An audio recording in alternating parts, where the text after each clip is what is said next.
Bem-vindos ao quinto episódio do Direito Comunica, que é um podcast sobre direito e cultura. E todos os podcasters presentes aqui são estudantes do quinto semestre de Direito, começando por mim, que eu sou a Andressa, minha primeira vez como podcaster, junto com meu colega. Eu sou o Pedro, também meu primeiro podcast.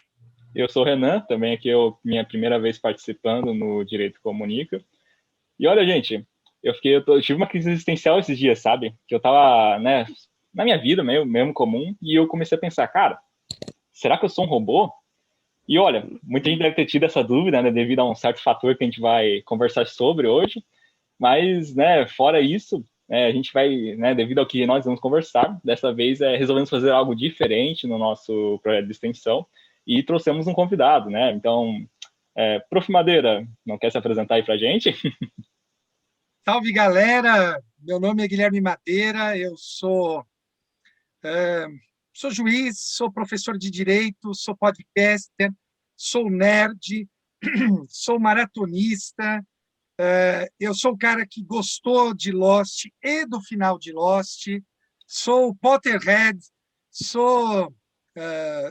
eu não fosse o Madeira, eu seria o Neville Longbottom, enfim, e já fiz alguns podcasts, tenho o meu podcast, participei de outros, e para mim é uma honra estar aqui com vocês e espero que seja um encontro divertido para todos. Mas vem cá, prof, só antes da gente voltar ao tema, qual que é a sua casa de Harry Potter mesmo? Só pra gente saber aqui que é a sua Grifinória, óbvio. Grifinória, olha só, temos alguém de Leão aqui, não é? Temos alguém da casa de Leão. É de Leão a casa? Não, nem lembro direito, né? Mas você é o quê? Eu sou aquele azulzinho lá da galera. Eu esqueci qual que é essa casa azul. Aquela Ravenclaw. Qual que é Ravenclaw? Corvinal? Isso? Não sei. Corvinal. E a Andressa e o Pedro? Ai, gente, me desculpa, mas eu acho que eu nem assisti Harry Potter se eu era muito criança. Não, Andressa. Não, vamos parar. Eu me só gravar com alguém que não goste de Harry Potter. Não é possível. Eu gosto, só que eu não assisti. Mas eu que é cringe gostar de Harry Potter agora. Rapaz, né? Não. Cringe, não. Gente. Mas olha, gente, apesar de não ser Harry Potter que a gente vai falar aqui, também é mágico de certa forma, né? Tem um elementozinho assim mais pá, né? Tem uma questãozinha que tu fica, nossa, queria que isso fosse real. Mas, eu vou ter que avisar agora, caros ouvintes, né? Agora tem spoiler, né? A partir de agora tem spoiler. Se você não quer tomar spoiler, vá ver primeiro a série. Daí depois volta para ouvir o podcast, por favor, volte. Mas, tome cuidado. Então, Qual que é a série, Renan? Qual que é a série? Pô, Madeira, qual que é a série? Pô, a série mais falada do momento, né? Se não é uma das mais faladas, senão, né? Loki, né? Vamos falar de Loki, não é, Andressa? Sim, lembrando, né, o spoiler, que nem o Renan disse. E, bom, eu vou dar um breve resumo, né, da série. Enfim, esperar um tempinho para ver se a galera saiu. Vamos lá. Bom, né, a série Loki, ela retrata um dos efeitos de viagem no tempo, né, realizada pelos Vingadores.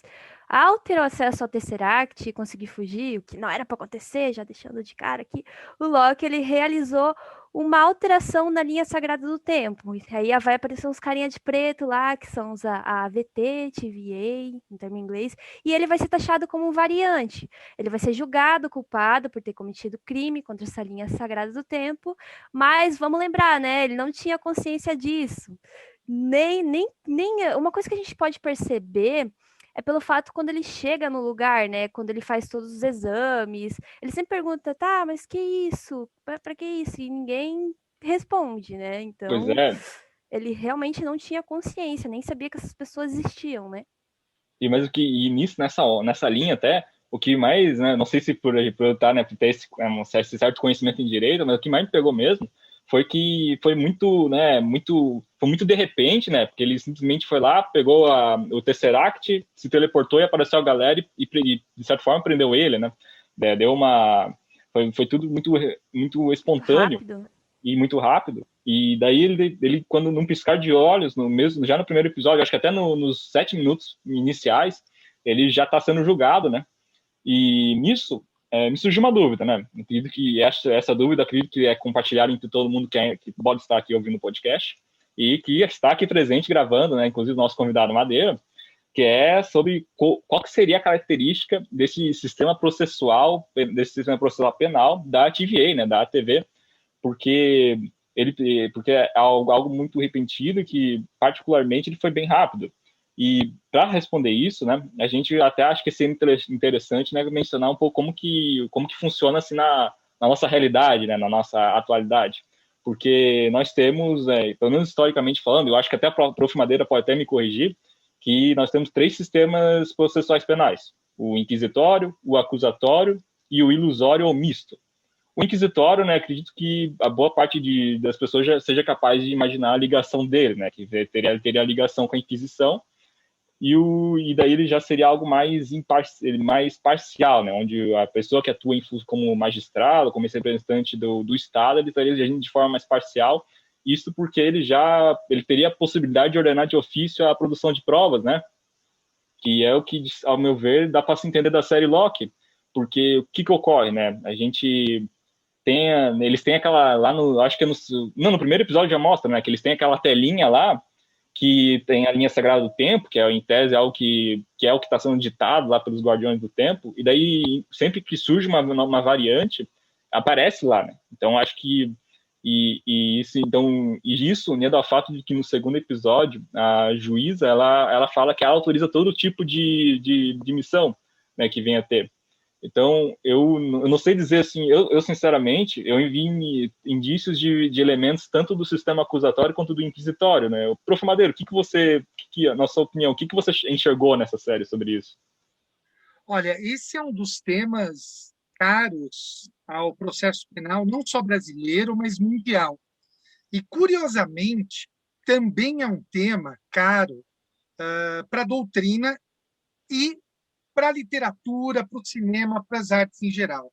Eu gosto muito dessa linha de pesquisa aqui, que é uma das minhas linhas de pesquisa, que é direito e arte. Eu acho que a arte, ela nos permite compreender e nos permite nos apoderar melhor dos conceitos. Antes de falar de Locke, eu quero citar alguns outros exemplos para o ouvinte entender. Vamos começar com o exemplo, acho que mais famoso que a gente vê desde criança, ou lê o livro, ou vê o desenho da Disney, e a frase famosa é: cortem-lhe a cabeça. Se eu gritar esta frase aqui, cortem-lhe a cabeça, provavelmente, para a maioria dos ouvintes, vai evocar Alice no País das Maravilhas e a rainha gritando: cortem-lhe as cabeças. Tem uma passagem no livro que vai ser o julgamento da Alice. Então, é feita toda a apresentação, então tem a Alice, tem os jurados, e a rainha grita: culpada, cortem-lhe a cabeça. E o chapeleiro fala: não, mas espera um pouquinho, tem que vir primeiro a acusação, depois a defesa e depois o julgamento. Falou: não, mas já está tudo resolvido, cortem-lhe a cabeça. Ou seja, a mesma pessoa que acusa é a pessoa que vai julgar, é a pessoa que vai aplicar a pena. Além de Alice, a gente também pode ter isso, e aí eu acho que a geração de vocês provavelmente não conhece nem o livro, nem o filme, que é O Nome da Rosa. É um livro do Humberto Eco, virou um filme com o Sean Connery, e eu recomendo enfaticamente. Eu já li e já vi o filme também, é espetacular. Espetacular, né? Assistiu o filme, Pedro? Assisti o filme. É um baita filme. Eu não sei se tem algum serviço de streaming, mas vocês são jovens, vocês dão um jeito a internet está aí, né? Encontrar na internet, né? O fato é que esse filme mostra um julgamento na Idade Média, julgamento de uma bruxa, e a pessoa que acusa é a pessoa que vai julgar. Daí o nome, né? Sistema inquisitivo, lembra a inquisitoriedade da Idade Média. E aí a gente chega em Locke. Como vocês já foram avisados dos spoilers, o Renan ele falou muito bem do filme, né? Fez um resumo muito bom da série, e a Andressa também. O Locke, a variante dele é acusada de ser uma variante, e quem o acusa vai julgar. Fala: olha, faz aí sua defesa do que eu estou te acusando, e aí eu vou te julgar. E esse é o ponto. Como pode a pessoa que acusa ser a pessoa que defende? Pessoal, uma coisa que precisa ficar clara aqui, eu imagino que só do quinto semestre vocês vão estudar ou já estudaram sistemas processuais penais, aí depende muito do programa da graduação. Não há dúvida, no mundo todo, que uma característica básica dos sistemas processuais é a separação de funções. Sim. Então, sistema acusatório, um acusa, um defende, um julga. Sistema inquisitivo, quem acusa vai julgar. Não há dúvida disso. O problema é todo o resto, Renan. Você disse, por exemplo, olha, o juiz não pode produzir prova de ofício. Tem gente no Brasil que sustenta que o juiz produzir prova de ofício viola o sistema acusatório. Tem gente que no Brasil sustenta, não, isso não viola o sistema acusatório. Tem gente que vai dizer, depende da intensidade. O juiz não pode ir atrás das fontes de prova, mas se ela tiver mencionada, o juiz pode fazer. Eu vou ser mais claro. O juiz não pode estar investigando se tem alguma testemunha, mas se alguém mencionar o nome de uma testemunha, o juiz pode ouvir como testemunha referida. Ah, você mencionou essa testemunha? Eu quero ouvir essa testemunha. Isso poderia. No direito brasileiro, não existe, gente, uma linha clara do que seja acusatório, do que seja inquisitivo, salvo essa que eu falei, de separação de funções. E você que está nos ouvindo, nós tivemos um caso rumoroso, um caso que eu apanho há anos, porque sustentava a violação do sistema acusatório. É um caso cujo desfecho aconteceu tem um mês no máximo, menos até, acho que 1 ou 2 semanas.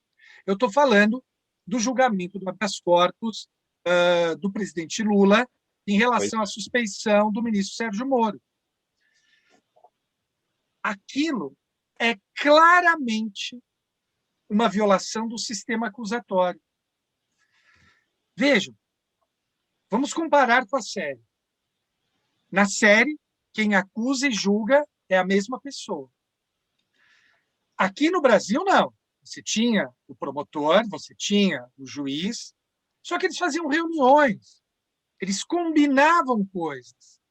É como se o acusador do Locke e o julgador do Locke fossem pessoas diferentes, mas que fizessem combinações contra o Locke. Como é que você pode ser julgado por alguém que está tramando contra você? Pois é, que já tem essa questão, né? Que já tem essa... Que quando ele vai iniciar o julgamento, ele não vai apenas se levar ao princípio do convencimento, né? Que o juiz ele pode aí se convencer conforme as provas que vão ser juntadas no processo. Já está convencido. Mas ele já está convencido, então como que um juiz que já está convencido, ele vai ser capaz de seguir o princípio da imparcialidade, né? Que é até uma garantia mínima do princípio da jurisdição, né? Porque quando a pessoa busca uma jurisdição, ela, né, ou seja, jurisdição aqui, né?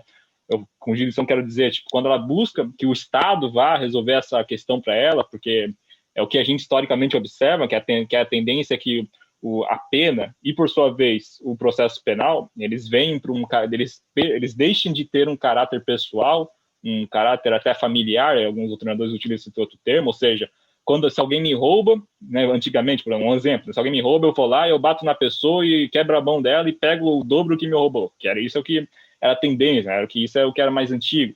E isso foi passando para a mão do Estado, né? Então o Estado, como ele pegou a caráter da pena, passou a ser público, porque o Estado entendeu que ele tinha que fazer isso, né?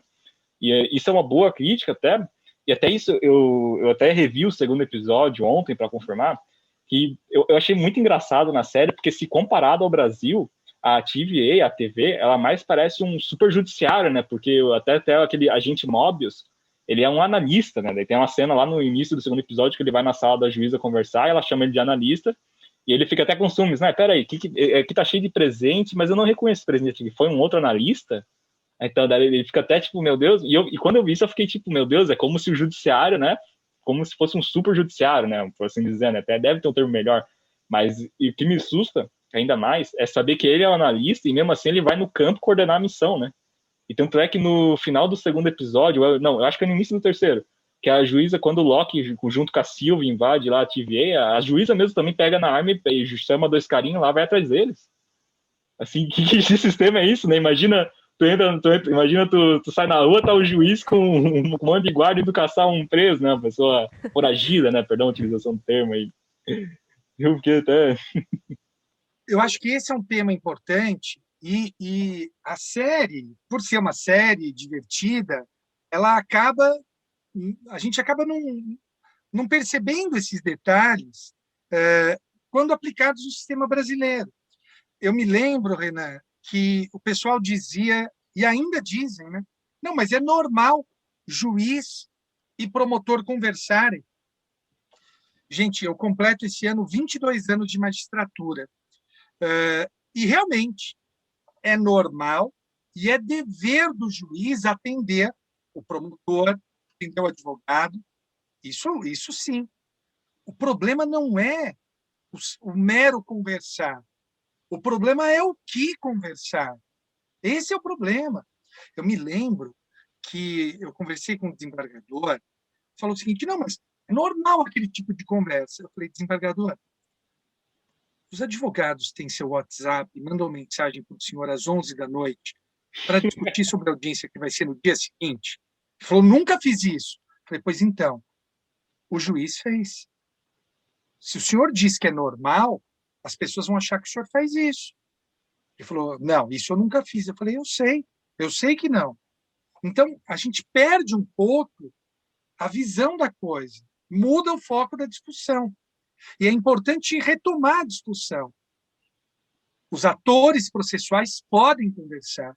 É direito do advogado ser atendido pelo juiz, é direito do promotor ser atendido pelo juiz. O problema é o tipo de conversa. Não posso combinar nada com as partes. Peticiona isso que eu vou fazer aquilo. Que juiz que é esse? Né? Imagina, não tem como. Você já perdeu. E a garantia maior é a imparcialidade. Nada pior do que ser julgado por um juiz parcial. Nada pior. Eu costumo brincar, eu não sei qual a orientação sexual de vocês, então vou tratar como se fosse o majoritário. Renan, você tem namorada? No momento, não. Pandemia. Pandemia. Tá? Andressa, você tem namorado? A procura do amor da minha vida, meu Deus. Jesus, Pedro, e você? Eu tenho. Você tem? Namora há quanto tempo, Pedro? Faz quase 3 anos. 3 anos, 3 anos já está caminhando para o final. Né? Já é bastante tempo. Me fala uma coisa, Pedro. Quando sua namorada te pergunta, Pedro, onde você estava ontem à noite? Você acha que ela quer saber a resposta ou ela já tem a resposta? Com certeza ele já tem a resposta, isso é normal. A partir de agora, Pedro, quando vier esse tipo de alegação, você vai falar, amor, um momento. Você já sabe. Isso viola o sistema acusatório. Portanto, é nula toda e qualquer alegação.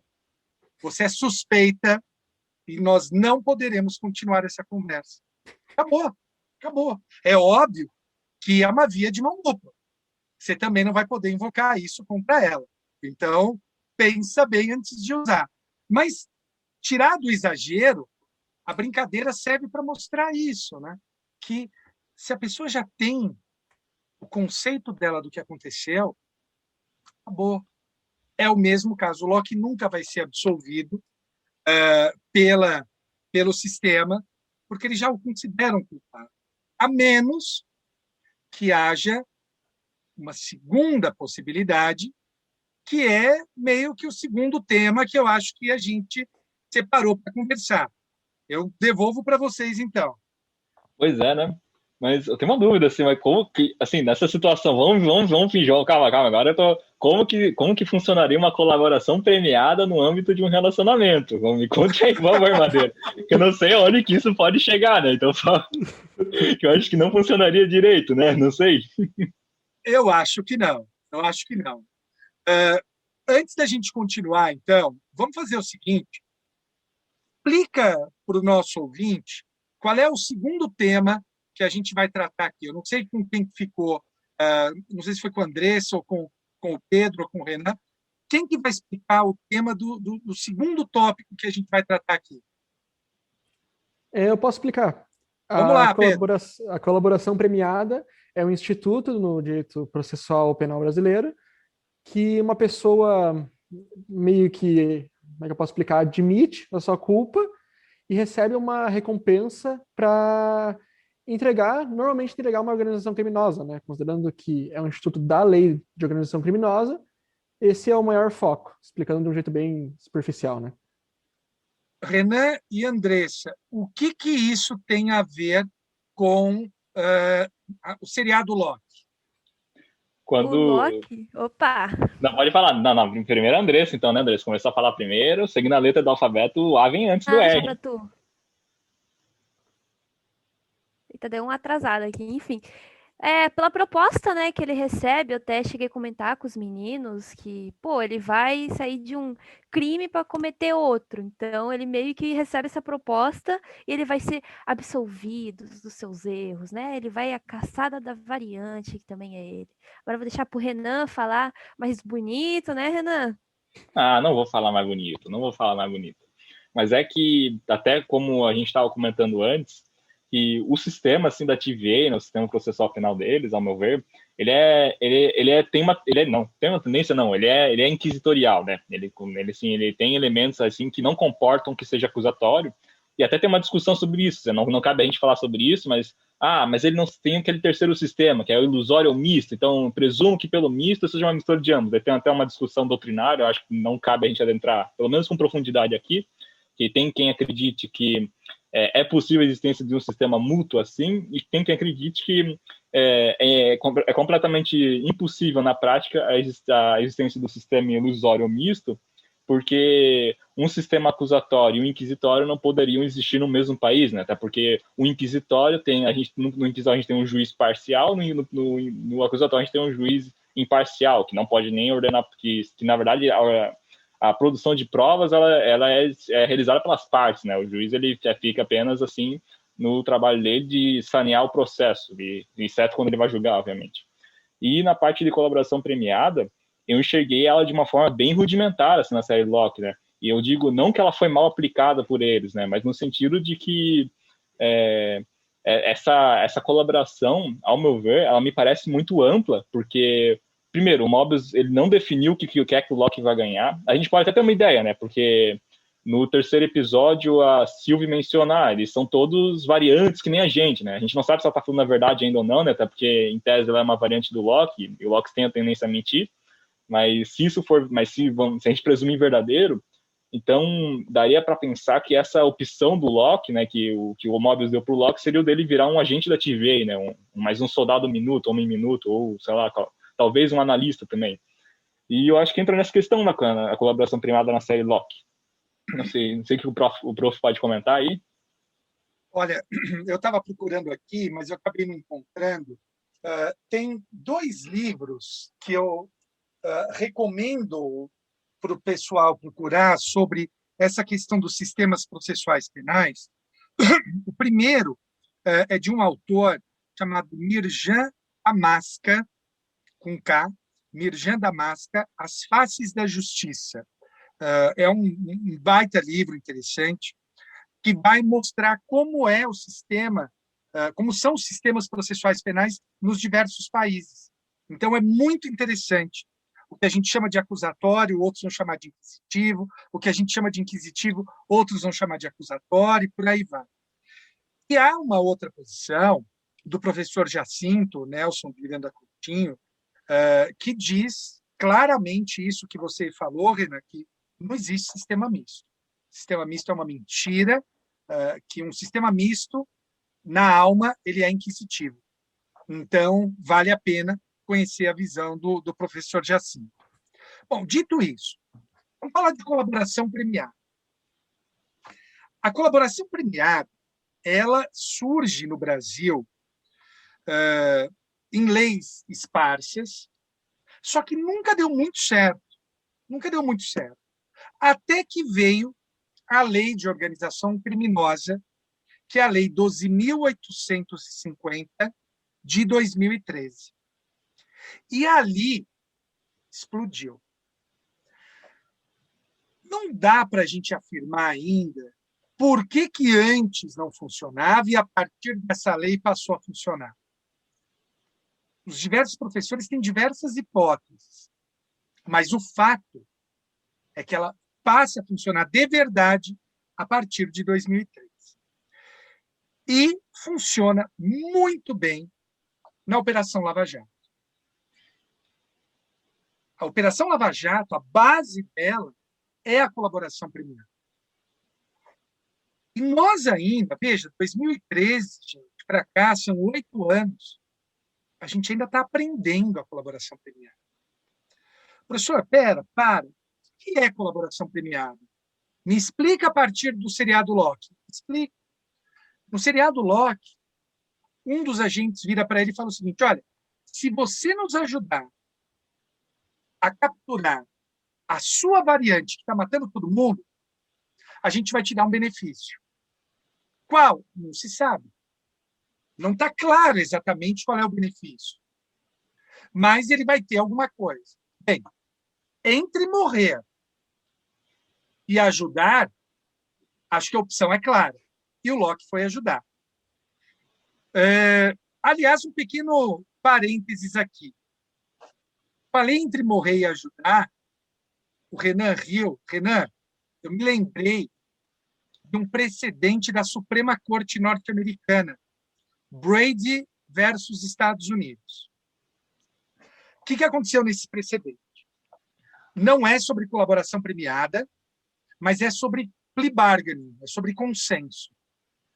O promotor chegou para o sujeito e falou o seguinte, para esse Brady: olha, se você confessar que cometeu o crime e admitir culpa, eu não peço a pena de morte no seu caso. Se você não admitir a culpa, eu vou pedir sua pena de morte. Vocês aceitariam o acordo? Sim. Andressa, Olha, sim. Pedro, sim. Renan? Sim. Olha, eu apontaria isso para o advogado que estaria me representando, né? Parece uma chantagem para eu admitir algo que eu não fiz. Não sei, eu não sei Renan, qual não foi o foi caso. a pergunta que eu fiz. O senhor se atém à pergunta que eu fiz. O senhor aceita ou não? Aceito. Pois ele aceitou. Aceitou, pegou prisão perpétua e ele foi para a Suprema Corte americana. E ele falou isso que você está falando, Renan. Olha, eu fui ameaçado de morte. Não vale. Sabe o que a Suprema Corte falou? Alto lá, rapaz. O promotor jogou as cartas na mesa. O promotor disse o que faria. Você aceitou porque você quis. Então, é válido esse acordo. Foi mantido a validade. Aqui no Brasil, como se liga a isso? Não tem pena de morte. Mas houve muitas críticas, e essas críticas acabou que elas não se comprovaram, tá? Ou pelo menos eu não conheço estudos que comprovaram que o Moro prendia as pessoas, que as pessoas faziam o acordo de colaboração e eram soltas. Teve autor brasileiro que sustentou o seguinte: não pode a pessoa presa fazer o acordo. A lei deveria proibir. Quem está preso não pode fazer a colaboração. Eu não sei se é a melhor medida. Para mim, o problema é o controle da prisão. Se a prisão é justificada, tem que manter preso. Se a prisão não é justificada, tem que soltar. Então, eu acho que a gente tem que dissociar isso. Mas no Brasil, como eu dizia, nós tivemos essa lei, que foi a base de toda a Operação Lava Jato, e ela está, a colaboração premiada, ela está regulamentada nessa lei 12.850, a partir do artigo 4º. E no Brasil, a pessoa, no começo, antes do pacote anticrime, era meio que a festa do caqui. Porque o que as pessoas... Festa do caqui denuncia muito a idade, né? Mas eu acho que vocês entenderam. Era, sei lá que expressão que eu posso usar, mas a festa do caqui é uma boa... Eu não sei nem de onde veio essa expressão, mas, enfim, era uma bagunça. Juízes e promotores tinham liberdade para oferecer o que quisessem. Até formas diferenciadas de progressão de regime. Por isso que a gente vê todos os corruptores praticamente soltos já, ou em regime aberto, porque houve essa alteração na lei por parte dos acordos. Renan, eu me lembro de um acordo que eu li que eles deixavam bens com o corruptor. Falou, não, esse bem pode ficar para você. Eu olhando aqui, eu falei, poxa, mas é quase que uma lavagem de dinheiro institucionalizada. Porque se você não sabe a origem do bem, o judiciário, ao homologar esse acordo, está validando. Olha que doideira.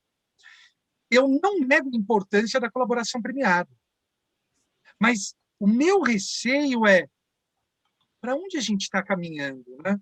Eu não tenho, Renan, os problemas éticos que alguns têm, falando, mas é a justiça sendo ajudada por criminosos.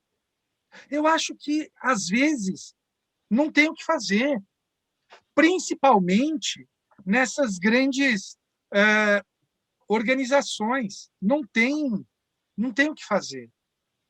Agora, nessas grandes organizações criminosas. Agora, o problema, e está começando a aparecer isso na mídia, é o valor da palavra do colaborador. Exatamente. Esse é o problema. Porque, veja, poderíamos aqui nos juntar, eu, Andressa e o Pedro, fazer uma colaboração contra você, Renan, e você ser preso por conta disso. Qual é o valor da palavra do colaborador? Isso é muito importante. E mais, a gente tem que subordinar as provas que ele traz ao efeito da colaboração dele. Senão, fica muito fácil. Eu me lembro que teve alguém, eu não lembro qual, e foi falar com a presidenta, foi falar da presidenta Dilma numa colaboração. E falou o seguinte: ela tentou me corromper. E qual era a prova que esse delator tinha? Ele tinha se encontrado com ela naquele dia. E ele era um político líder do governo. Ora, um político líder do governo é óbvio que vai se encontrar com o presidente da República. Isso por si só não prova nada. Tinha que ter mais coisa. E o problema é que mesmo que a justiça peça mais provas para tentar chegar melhor a quem fez, a mídia já faz a sua acusação, né? Então, se sai uma delação assim, pode ser a delação mais absurda que existe, mas daí a mídia vai cair em cima e todo mundo já vai achar, que nem nesse caso, todo mundo já achou que a Dilma era a maior corrupta do Brasil. Exato. Eu acho que desde cada um interprete como quiser, eu chamo de golpe, eu acho que desde o golpe de 2016 e até antes, a gente vem passando por momentos de turbulência muito grandes, é muito, muito difícil. Então, é como se o Thor tivesse perdido, né, para manter a referência mitológica, e o Loki está ganhando de lavada, né? Então, esse é o ponto. E acho que cabe a todos nós aí tentarmos retomar um padrão democrático mínimo. E acho que todas as instituições precisam voltar às suas respectivas casas, né? O judiciário a julgar, o legislativo a produzir leis, o executivo a executar. Então, acho que hoje no Brasil está tudo meio embaralhado. As funções estão se misturando todas. Eu acho que isso é arriscado e gera mais tensão do que a gente gostaria que tivesse. Pois é, né? Tá parecendo que a gente tá naquele último, no Thor 3, né? Quando que o Odin tá morto, ninguém sabe. Na verdade, o Odin no início não, né? Ele tá vivo ainda, ninguém sabe onde ele tá. E o Loki que tá lá no lugar fingindo ser ele, né? Daí o Thor chega lá e descobre, né? Dele, já que tu é Odin, eu vou te tacar uma martelo e tu vai parar, né? E daí ele, não, pera aí, gente, sou eu. Mas Eu diria, Renan, e com a licença da Andressa, mas eu diria que a gente está naquela hora que o Voldemort está carregando o Harry nos braços, né? E aí todo mundo fala, porra, fudeu, né? Acabou. E aí aparece eu, né, o Neville Longbottom, e faço aquele discurso todo. No Brasil parece que Spoiler. nada mais faz sentido, né? É uma coisa que a gente não sabe mais o que tá certo e o que tá errado, né? Tá tudo meio distorcido, tá engraçado. É isso, é isso. André, tu não ia falar alguma coisa que tu abriu ali pra falar, daí... Eu abri pra falar, já tô aberta pra falar aqui. Eu acho que é isso, né? Inclusive, se a gente for pesquisar na internet sobre a colaboração premiada, não tem um resumo, uma explicação tão boa quanto a do professor, né? Então, eu tô bem satisfeita. Aprendi junto, né, com os ouvintes, para quem não sabia, e tô muito satisfeita com a explicação.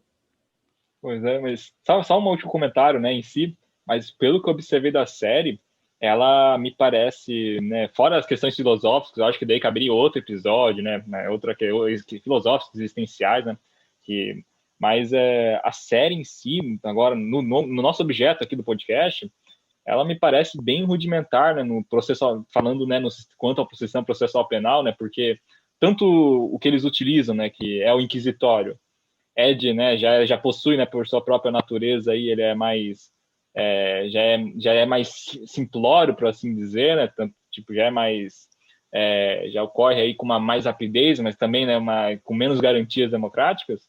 Mas quanto também a própria colaboração premiada, né, conforme a gente estava dizendo, né, o cara em tese, o Loki, ele vai ganhar qualquer coisa, né? Ele tá fazendo isso... Você não sabe o que ele vai ganhar, né? Ele não sabe o que vai ganhar. E até puxando o que o prof estava falando, né, da legalização da rachadinha, que o Loki, no segundo episódio, quando ele lá no início, ele dá uma enrolada no Mobius, né? Que ele chega lá, ele tá lá naquele círculo, lá onde teve o ataque da Sylvie, e ele começa a enrolar, falando um conto asgardiano, não, porque ela tá aqui, os guardiões estão em perigo, então me leve agora para eles, que senão eles vão... senão já era para eles. Deu mal do tu tá mentindo, ele tá atrasando a gente. Depois até a juíza comenta que ele tá atrasando a gente. E entra bem nessa questão, né? Qual que é o valor que deve ser ponderado para cada fala, né? Porque isso entra bem no processo do Lula, né? Porque não me lembro de certo qual que foi a base assim, para condenar ele, né? Que foi a questão do triplex, depois teve a discussão de competência, daí falaram que Lava Jato é para cá, vem para Curitiba. E no final era do Distrito Federal, né, cara? Tipo, e o que faz bem mais sentido, assim, se você parar para analisar, né? Não querendo entrar muito nisso. Mas eu acho que tá realmente virando uma bagunça, né? Que algo tá quase como na série do Loki, né? Porque a gente vê também o desgaste nas instituições aqui, né? Atualmente, e não nos cabe aqui entrar profundamente sobre o porquê disso, mas se tu entrar mesmo assim, o prof tem Twitter, né? O prof sabe, se você depende da postagem que você vê, o que você vê, o que você faz, já tem gente lá, porque o STF tá governando agora, quem quer fazer algo não pode fazer nada. Mas se tu vê, cara, a galera que infelizmente, né, aqui é mal difundido, é que o juiz, ainda mais no âmbito civil, não pode atuar de ofício. Então, tudo que chega assim na mão de um juiz para ele decidir algo veio através de uma petição. Então, alguém, né, com a petição, né, quer dizer, alguém chegou lá e falou, tá tendo um problema, a gente quer que isso seja analisado. E daí o juiz vai analisar. O STF, ele em nenhum momento ele chega, vou fazer isso aqui agora. E isso, inclusive, é uma crítica também, né? Que é o que poder, porque eu particularmente acho que nas escolas devia ter um constitucional básico, né? Para as pessoas conhecerem aí o que elas podem fazer, como que funciona assim, o mínimo do judiciário, do Ministério Público, da Defensoria Pública até. E relacionando isso com a série, né? Até trazendo de novo para a série, é uma questão de dignidade humana, né? Uma questão assim de ser da pessoa conseguir não apenas existir, não apenas sobreviver, mas existir tendo aí um mínimo de qualidade, mínimo de, em caso dela necessitar do judiciário, um mínimo de garantia que ela vai ter aí a possibilidade de no processo, né, demonstrar tudo que ela quiser demonstrar com o que ela precisar usar para demonstrar, né? Então, se a pessoa quiser botar um áudio, né, um vídeo, assim por assim dizer, pode botar, contanto que o outro consiga se manifestar, que é o que a gente não vê na série, infelizmente, né? Que o Locke chega lá e cortam ele, né? A juíza pergunta, ele entra na sala, a juíza pergunta, você é culpado ou não? Você é culpado ou inocente? Sou culpado de ser Deus da mentira, culpado de não sei o quê, daí ele, no fim ele nem responde a pergunta no fim, né? Que ele fica tanto tempo enrolando e dá beleza, condenado a não sei o quê, né? Eu fico tipo, que isso, né? Ele não sabe nem por que ele tá sendo culpado, né? Sim. Pois é, tipo, e ela nem explica no que ele tá sendo culpado, ela chega lá na hora e ela fala, você tá sendo culpado por ter violado não sei o quê, não sei o quê, não sei o quê. Contra a linha sagrada do tempo. Ela não explica pra ele o que ele faz. Fez. Ninguém explica, meu. Quando ele passa naquela espécie de máquina lá, que parece um detector de metal, e tira uma foto da alma, da aura dele, e ele pergunta, mas o que é isso? O que é isso? Ninguém fala isso, que me deu uma agonia tão grande na série, porque ninguém explicava, o que é aquele lugar, gente? Pô. Pois é, né? E ainda bem que ele não era um robô, né, também, né? Até fiz a brincadeira no início do episódio, que ele não era um robô, né? O que aconteceria se ele fosse um robô, né, gente? Até hoje eu não entendi direito, meu Deus do céu. Mas eu acho que já estamos chegando no final do episódio, né? E só para não deixar tão em branco assim, eu vou fazer uma pergunta para vocês. Vocês têm alguma teoria muito doida da série do Loki? Alguém tem? Eu acho que é só pra ele voltar vivo nos próximos Vingadores aí, nos próximos filmes da Marvel. Ele vai ter que estar vivo. Eu acho que... Eu não tenho uma teoria, mas eu só tenho muito medo que aconteça igual o WandaVision, que começa muito bem e no final dá uma... Imagina, foi ótimo o final de WandaVision. Começou lixo e o final foi bom. Foi totalmente o contrário. Achei mediano. Gente, eu não vi nada, não sei. Você, Madeira, que já leu mais do que eu acho que eles estão preparando para... me fugiu um nome agora. Multiverso? Isso, multiverso, não? Não, tem o nome de um vilão, que é um vilão do Quarteto Fantástico. Nossa, esqueci agora também. Vou dar um googado aqui, gente. Tenta achar aí. Tá. Eu acho que eles estão... que é quem estaria por trás de tudo, manipulando todos, e eu acho que eles estão preparando o retorno do Quarteto Fantástico. Eu adoro, mas no cinema sempre não foi muito legal, né? Então eu gostaria muito de ver o Quarteto de volta. O Doutor Destino? Não é o Doutor Destino. Não, é um vilão intergaláctico. É aquele cara que viaja no tempo, né? O Galactus, não é? Não é o Galactus. Não é o Galactus, é o... Nossa, inclusive, a juíza, eu li umas 3 semanas atrás. Ela tem o nome da filha dele na HQ, se eu não me engano. Alguma coisa assim. É o Kang, deixa eu ver se é Kang. É o Kang, eu acho que é o Kang. Kang, é isso mesmo. É o Kang. Gente, a minha teoria doida de Loki é doida mesmo, assim. Os editores de Direito Comunica advertem, a próxima teoria é absurda, perdão aos espectadores. A minha teoria é doida mesmo. Eu acho que o Mobius é o pai do Tony Stark. Nossa! Não, mas faz sentido. Faz sentido. Não, calma, faz sentido. Ou é o pai do Tony Stark ou é alguma variante do Tony Stark. Mas, eu acho que é o pai. Eu acho que é por causa do seguinte, O pai do Tony Stark, ele morreu lá em 1991, se eu não me engano, por causa do Soldado Invernal. E daí, se o que a Sylvie falou no terceiro episódio for verdade, que tem as variantes e tal, que todo mundo lá é variante, e daí isso é possível ver sinais disso, o que cada um gosta. Daí ela fala que aquela soldada lá que ela sequestrou lá e viu a informação dos Guardiões, ela tinha uma preferência lá por vodka, gin, não sei, alguma coisa do tipo. E olha o que é, ó, o Mobius, ele gosta de jet ski, ele tava lendo uma revista da década de Jet 90. ski. Ele gosta de uma bebida chamada Josta, não sei o quê, alguma coisa assim, que é também da década de 90. O Mobius, quando ele vai conversar com a Gilda pela primeira vez, no segundo Porra, episódio, faz sentido, hein? ó, ela fala a seguinte coisa, ó. Ah, eu sei que você tem uma mania, sobre o Loki, no caso, ó, eu sei que você tem uma mania de tentar consertar coisas quebradas. E daí, agora essa quarta que eu vou falar agora já não tem mais muito nada a ver. Mas no exato momento que o Loki fala no primeiro episódio, eu tava com a culpa do Tony Stark, você pode sentir em mim um cheiro de 2 deles. O Mobius aparece. Aí não faz muito sentido, mas parece uma brincadeira. E mais pra mim, eu tenho a teoria de que o Mobius é o pai do Tony Stark, uma variante dele que sobreviveu ao ataque com o Soldado Invernal, do Soldado Invernal. Que pra mim bate as informações, assim. Pra mim O bate. Renan é o rei de fazer algumas Belo relações. raciocínio.